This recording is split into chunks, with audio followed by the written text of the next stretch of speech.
support. The case for support is essentially a living document that should exist in your organization that covers the basics of the who, the what, the why, and the how of what you do. So who do you serve? Where are you located? Who are the communities that you're working with? What are the issues that you've identified? What are the issues that you're trying to respond to? The why, so why are these issues important? Why do these challenges need to be addressed? What is the context that makes this a pressing need or something in need of attention? And how you propose to address those issues. And that includes sort of the model that you've adopted in terms of how your organization is structured, the how in terms of the kinds of projects you would like to be implementing, and also connections to best practices, research that demonstrates that the approach that you've selected is the best approach to solving those problems. Essentially, what you're trying to communicate through a case for support is the picture of what if you don't exist? So what does the challenge or the community that you're working in, what does this look like if you are not there to help solve the problem?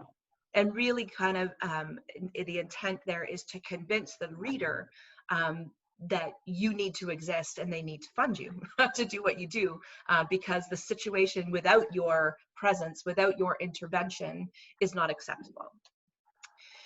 When I say that the case for support should be a living document, I'm referring to a process of organizational growth and development and change, and contextual environmental changes that have an impact on what you do. So a case for support that you wrote 2 years ago is probably not going to be valid and accurate today. Things have changed. The people in your organization may have changed. The context in the communities where you work may have changed. There may be new research, new evidence that supports your approach that you want to include, or you may have learned something along the way that causes you to adapt your approach or want to try something new in how you're addressing challenges. So I would suggest that a case for support, it should be drafted, but it should be reviewed at least on an annual basis or at any point of time when you make significant changes to your organization. But this is a really helpful tool, not just for proposal writing, but really in terms of identity as organizations, to really get down on paper who you are, what you stand for, what you're trying to do, what you're trying to achieve. And you always want to make sure that it's as accurate and relevant to today's reality as you can.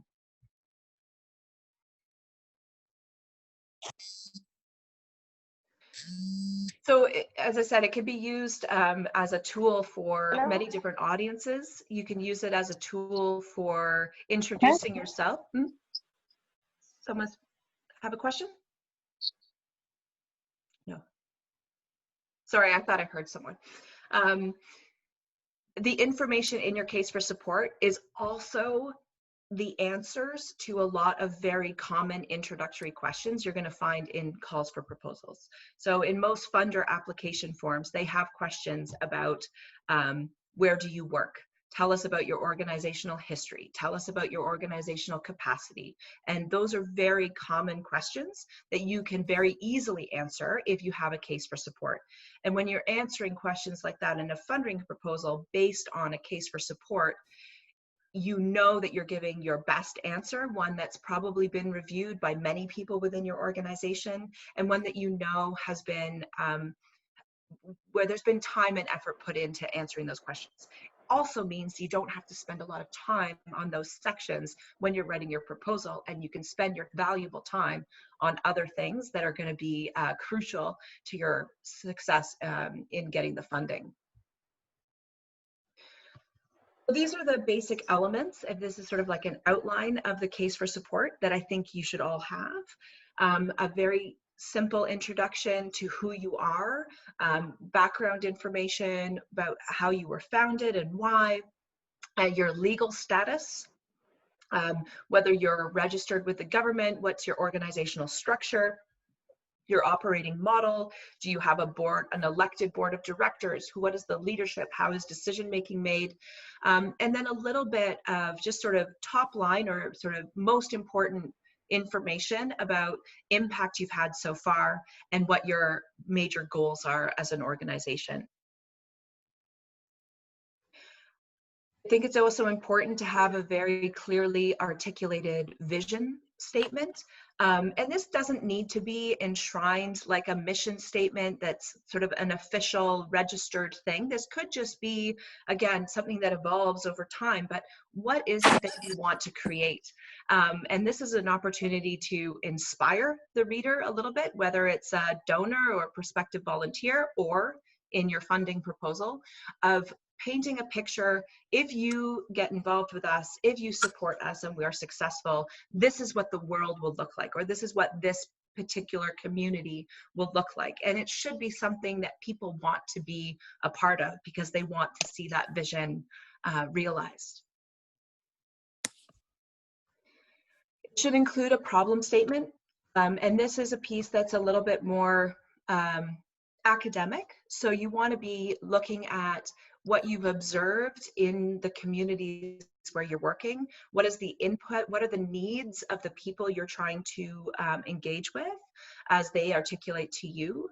But it also should be looking at some of the more I want to say academic or researched pieces around what are the barriers, like what are the systemic issues that are creating these challenges or contributing to those challenges, and that you also need to address.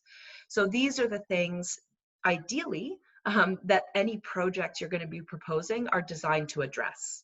So there should be, and if they're not, then that's something you'll need to work out as internally as an organization, right? But ideally, your projects are going to flow out of these needs and these challenges, and in order to address these barriers and challenges and help communities to succeed. Good news. You guys know how to solve the problem, right? So you have an answer to these challenges, and that is good news. So this is the section where you talk about your work and approach, and how it's being successful. So why your approach is working, and some evidence of that. If you've had experience that you can point to support that, great. Otherwise, you can rely on pointing to research and evidence and best practices from the work of other organizations and trusted bodies. So you can see here, there is a bit of while this is a sort of very, important information about your organization, and it's going to be well researched, and it's going to be factual, and it's going to read like almost like a technical document in some ways. You can see that the way these pieces are ordered, there is also a storytelling arc to it, right? So you have a vision of the world or the community you would like to see, you would like to help create. You've identified, but oh no, there's these challenges and all these things are working against that vision.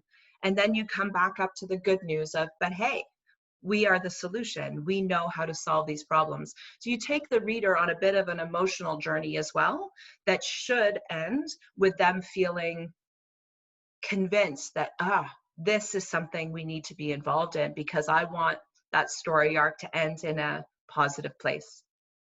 To build on that, I suggest that you include 1 or 2 impact stories of individuals or a family or a community group, whatever the nature of your beneficiaries are going to be, that really drive home that point and exemplify the impact that your work is having.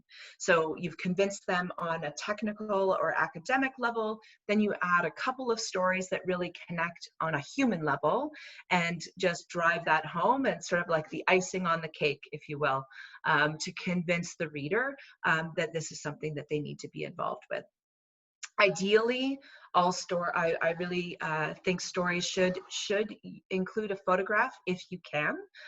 If the person or people whose stories you're sharing are willing to share their image and share their actual name.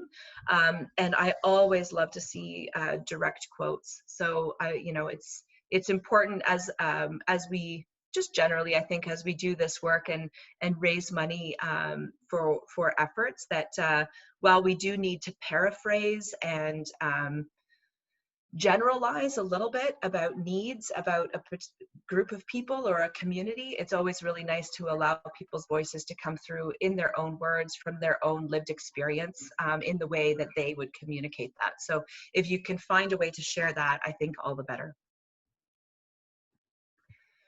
Last piece is the organizational capacity. So at this point in your case for support, that your job is to convince them why you and your organization is the right person or group to accomplish all of this. So you've now hopefully convinced a reader that the problem exists, that the world that you want to create is one they should want to see as well. You've convinced them that the problem you're trying to address is very real and needs to be addressed now.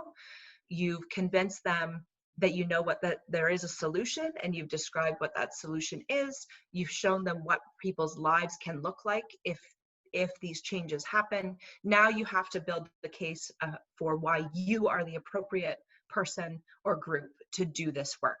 So this is where you talk about who is part of your leadership team or your technical team, the skills and experience that they bring to the table. You highlight your organizational model. You highlight your organizational experience and capacity and lessons learned from past work. And the piece that most funders are going to be most interested in is your financial management and your capacity for monitoring and evaluation, which is really about your capacity to prove that you're achieving results. So this section obviously can only be written once you have those pieces in place, but you should start from where you are. I would caution, be honest and really upfront about where you are in your organizational development. It's not going to, you're probably not going to be successful in pretending to have capacity that you don't have, for example. So CAP Network, we only have a part-time staff. It's myself and Katie, and I think together we work maybe 2 to 3 days a week combined. So if we're submitting a funding application, we need to be upfront about that in terms of how our staff capacity and management, just in terms of human resources. So this section should also obviously be updated anytime you make any changes. And if you have any questions at all about financial management and monitoring and evaluation systems, that's also something that the network can support you in. So you can flag that with Sarah and Katie, and we definitely have resources and customizable tools and that we can provide as a starting point or to support you in building up your capacity and systems for those parts of your work. Katie, was there any, I see the chat box is flashing, but is there any pressing questions, or anyone want to flag anything at this moment? There's one question. Can you also include partners of previous projects to demonstrate your capacity? Yep. That's especially if those partnerships are ongoing relationships, or if you could point to having learned or sort of learned from those partners, or adopted tools or approaches that you've seen them use successfully. Absolutely. Absolutely. And I think the good news on that front in terms of partnership is I think it's been a slow process, but I think a lot of institutional funders have warmed to this notion that we work collaboratively in our sector, and that in fact great things happen when we work together and share. They like to pit us against each other as we compete for funding through these competitive calls for proposals, but there is a lot more openness to consortiums working together to advance the same idea in different places and sharing capacity and experience in that way. So I think that's a really positive thing to highlight. you.